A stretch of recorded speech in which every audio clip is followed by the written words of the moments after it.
Welcome back, ladies and gentlemen. Nick Menken here with Splash Sports. Today is May 13th, 2024. Little recap on the weekend. We finally got our 3-0 sweep on Saturday. Went 3-0 there, and then yesterday on Sunday's plays, we ended up going 2-1. Overall, we hit 5 out of our last 6 plays this weekend on Nikki's NRFI, so we're going to continue staying hot here. We got a new week. Let's roll right into this show. Remember, on this show, all we care about is the first 6 outs of the ball game, plain and simple. A NRFI means no runs first inning, while a YRFI means yes runs first inning. But before I get into those plays, be sure to smash that like button for me and subscribe to my YouTube channel and toggle on that notification button. That way, every time I drop another Nikki's NRFI, you will be notified.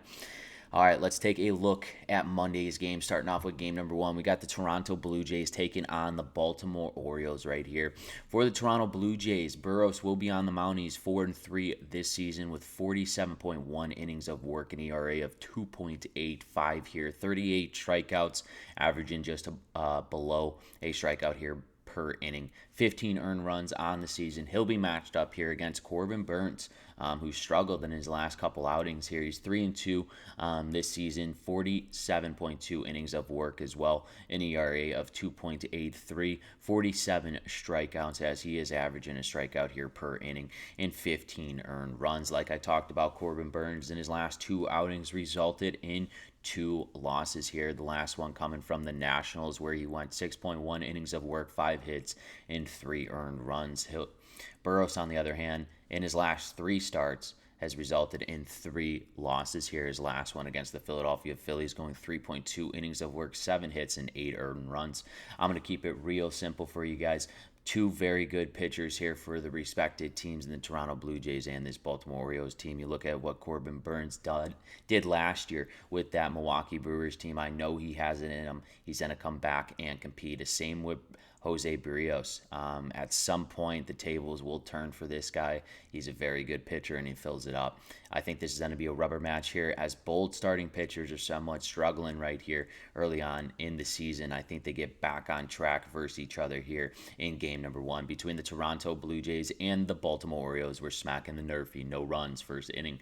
Throwing our second game between the Kansas City Royals and the Seattle Mariners. Another rubber match here that we have on store, with the Kansas City Royals will be throwing out Brady Singer, their ace, 3-1 on the season, 45.2 innings of work, an ERA of 2.37 here, 46 strikeouts, averaging over a strikeout here per inning, and 12 earned runs on the season. He'll be matched up against the Seattle Mariners. George Kirby. Kirby is 3-3 this season, 43.1 innings of work with an ERA of 4.15 with 45 strikeouts and 20 earned runs. You look at Kirby, what he does at home, he pitches a lot better at home than he does on the road. The Kansas City Royals coming off a nice win yesterday, 4-1. I forgot who they were playing in that one, but they're traveling here to Seattle, where it is a pitcher's ballpark. Brady Singer's been fantastic, and I think this game's going to get off to a little slow start. I think it's going to be more of a rubber match, as you got 2 studs on the mound. That's why in game number 2, between the Kansas City Royals and the Seattle Mariners, we're also smacking the NRFI. No runs first inning. Throwing our third and final game between the Cincinnati Reds and the Arizona Diamondbacks here. For the Cincinnati Reds, Graham Ashcraft will be on the mound. He's 3-2 this season, 39.2 innings of work, an ERA of 3.86 here, 32 strikeouts, and has given up 17 earned runs on the season. He'll be matched up here against Jordan Montgomery for the Arizona Diamondbacks, who is 2-2 this season, 23 innings of work. He does have a little higher end of an ERA, sitting at a 4.7 here. 10 strikeouts and 12 earned runs. Clearly, Montgomery's still trying to come back off an injury here. He just picked up a loss against this Reds team, going 7 innings of work, 7 hits, and 2 earned runs.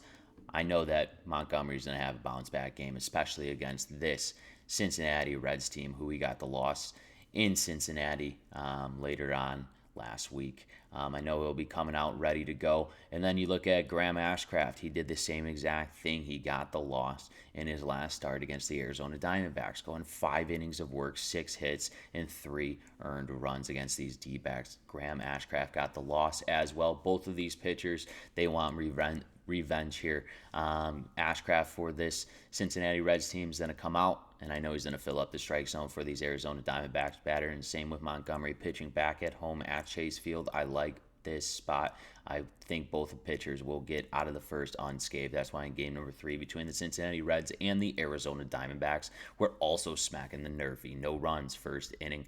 Let's take a recap of the games I've selected for you. Game number 1 between the Toronto Blue Jays and the Baltimore Orioles. We are smacking the NRFI. Game number 2 between the Kansas City Royals and the Seattle Mariners. NRFI. No runs first inning.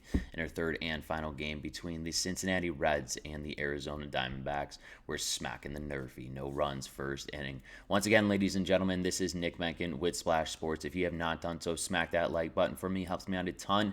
And let's get another sweep. We're absolutely on a roll here. I want those money bags in the comments. And if you're not following me on X, go do so at Nick Menken for all of my MLB plays. Best of luck and best bets.